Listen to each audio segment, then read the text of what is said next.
Hey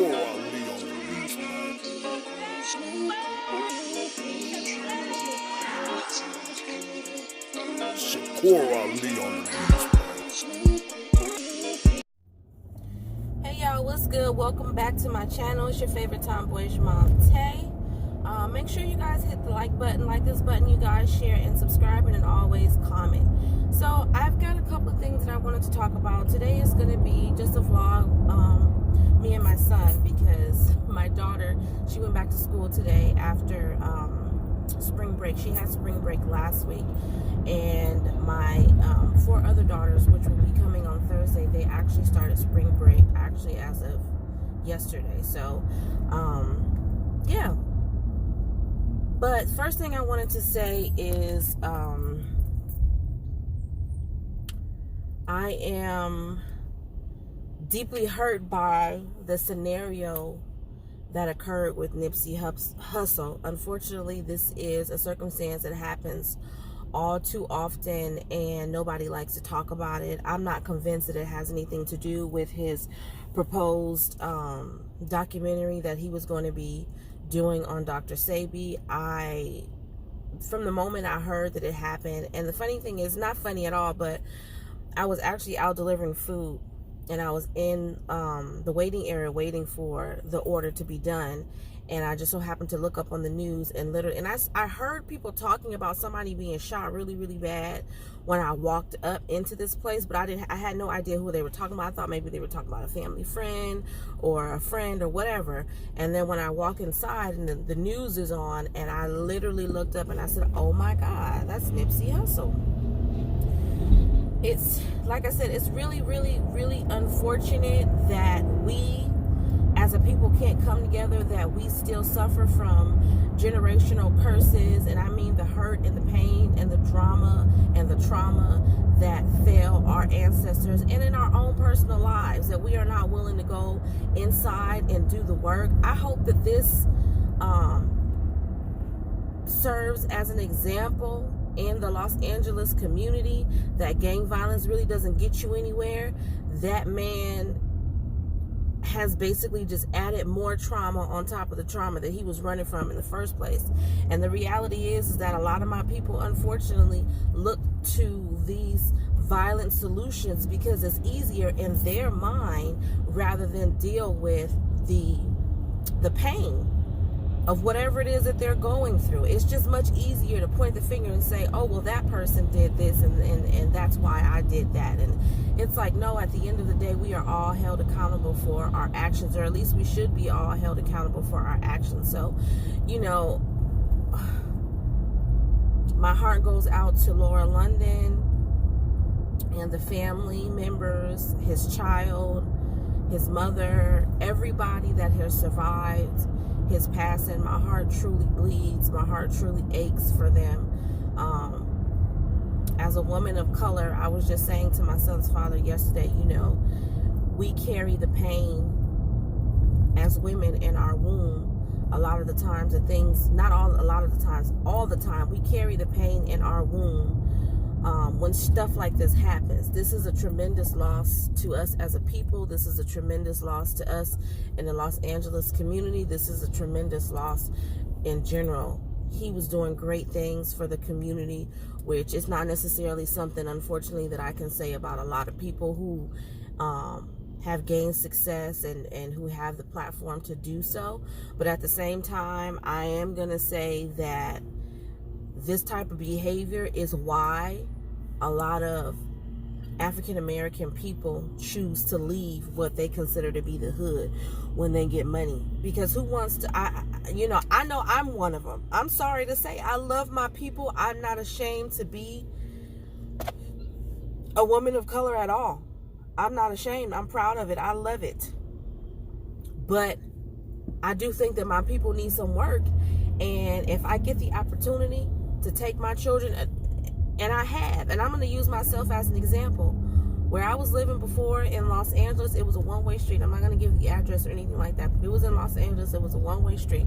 When I tell you guys that literally every other day there were gunshots being fired on the actual block where I lived, on the actual block, it was so bad to where my kids often asked if they can go and stay at their auntie and their grandfather's house, which is where they live now. But a lot of the reasons why they wanted to go there was because every day we're literally ducking on the floor like as if we're in the middle of a war.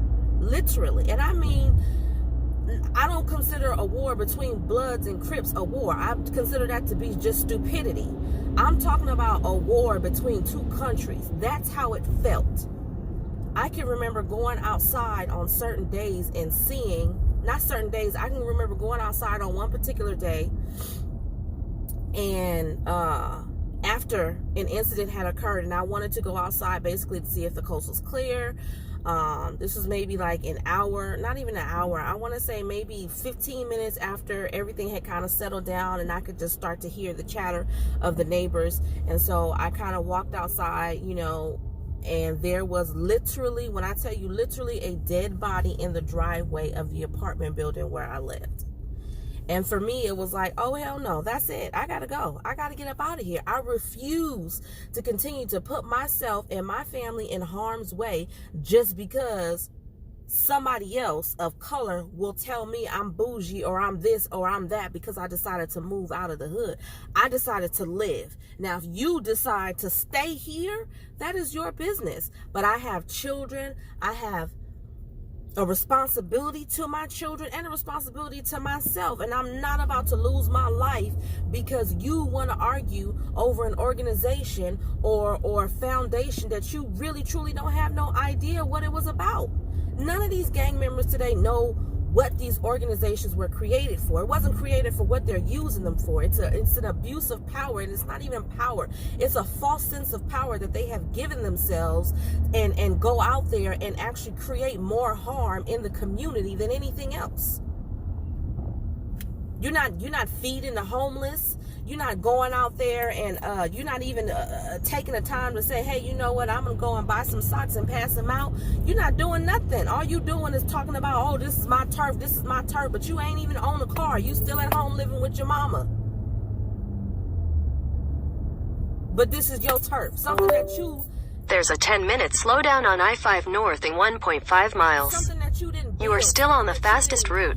You didn't put your hands in it. I mean, I'm sorry, you guys. I'm just very passionate. Like I said, I love my people, and I will never deny who I am as a woman. I come from those who have suffered, who have struggled, and all of that. And I feel that generational curses. I'm dealing with them in my everyday life. There is trauma. There is a crisis that is ruined in my womb that I have to clear out on a regular basis so that I can be free and so that I can live mentally free. In light of the fact that we may not still be free because of the way the society is, but at least I can be free up here, which I feel is the biggest issue for my people. We are not free up here. We are still held captive up here. We are still slaves up here. And until we can get out of that mindset, things will never be different. Things will never be different. So that's all I'm going to say about that. I hope I didn't lose any of you guys, but I mean, as you can tell, I'm very emotionally, I'm just hurt. Like I said, it's a loss that didn't need to occur. At the end of the day, for jealousy, for envy, and I said that before I had the facts, before I saw the video, before any of that, something in my soul, something in my spirit, in my womb said, excuse my language, but this is some, I don't want to say that word because I don't want to give that word power, but this is some, I knew it was black on black is basically what I'm going to say. I knew it was black on black. I knew it was, somebody was jealous. I said at the end of the day, somebody was jealous. In a quarter mile, turn left onto Lindell Avenue. Somebody was watching him. Somebody saw what he had, didn't have the courage to go out there and get it for themselves. And instead of dealing with that, they took his life. And turn left onto Lindell Avenue. And then the story came out, and I, man. Did that. Now, on to, I can't even say a lighter subject because this is again feeds into what I was talking about In 800 feet, use the right lane to turn left onto Lakewood Boulevard. Generational curses. But let me get on this freeway and then I'll be right back. So I am literally coming up on the intersection of Crenshaw and Slauson, and I was wanting to come and pay homage to, unfortunately, the situation that happened with Nipsey Hussle, but they've got the streets so blocked off. As you can see, I'm just kind of sitting here. What are they doing? I remember actually seeing a video where he was saying they were talking about building a train right here. I grew up literally, I'm on Crenshaw. I grew up literally not even 5 minutes away from here. I grew up in LA. I'm from the streets of LA.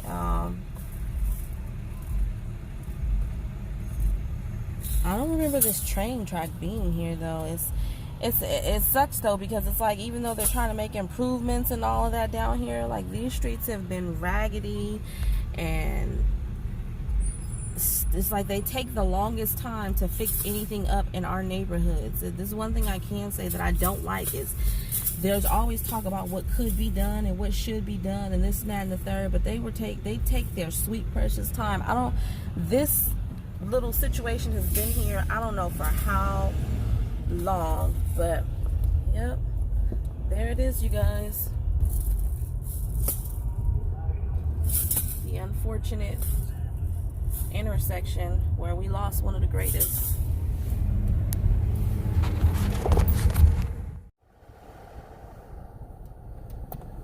Alright, you guys, I'm back. So hopefully you guys were able to see the little bit of footage that I did get. I mean, I was in a car driving by, so I know it's not the best. I'm gonna go home myself and light a candle and pray for upliftment of his soul, and that his family tries to find peace through this storm. But I just wanted to come back and give a part 2 to my video. I know I said this is gonna be like an everyday vlog, but it's not.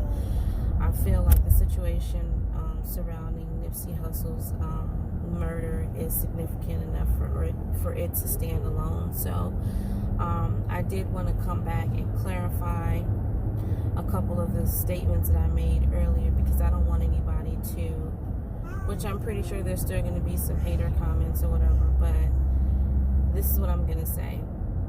I am in no means ashamed to be an African-American woman. I love the black man. I honor the black man. I respect the black man, and I will always remain loyal to the black man. My son is going to grow up and be a black man. I have a brother who's a black man. I am the daughter of a black man. I have a grandfather who's a black man. So don't misunderstand anything that I am saying. I'm just choosing not to sit in denial and sit in the truth of my people, and have an understanding that because of the things that we went through in the past and the things that we are still going through in the present, that we are enslaved in our mind, and that until we can find a way to break those generational curses and heal, there are a great many things in this world that happen to us as African American people that are outside of our control.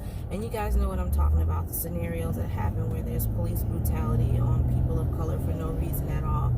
Those situations, there's no justification for that. There's no way that anybody could validate that. Oh, they should have put their hands up. There's plenty of times where people put their hands up and do exactly what they're being told. They comply, and they still end up in the grave. So, you know, I do understand that there are a great many things that happen to us that is outside of our control that continues to hinder us and hurt us. But I still feel like there is another way for us to handle this pain. And if we can come together as a group, nobody can hurt us more than we hurt each other. And right now, I feel like we are our greatest enemy. With that being said, you know, as a woman, I need for the black man to know that we here, we rooting for you. I'm not here as a black woman to knock you down and say that you don't matter and that you don't exist. You are my king. You will forever be that to me in my eyes. Like I said, I'm going to raise my son up to be a beautiful black man, okay? And I carry the pain in my womb just like every other woman of color when she sees what's happening to our men out there, our sons, our brothers, our cousins, our uncles. You know, it's painful. It hurts, but we have to do the work. I don't understand the gang mentality that the black man has. I don't understand. There's a lot of things about the black man that I can say that I don't understand, but there's a lot of things about the black man that I can say that I do understand and that I relate to. You know what I mean?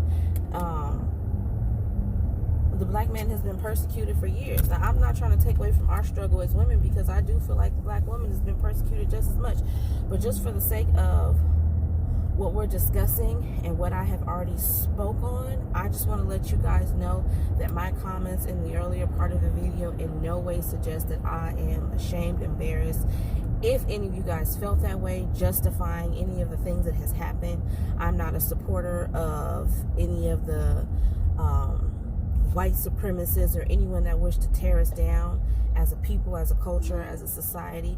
I stand in the truth that we need help.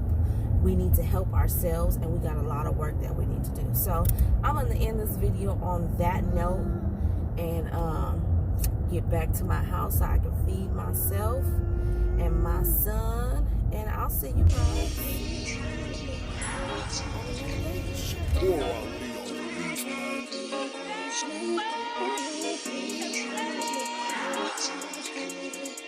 Shakur Ali on the beat.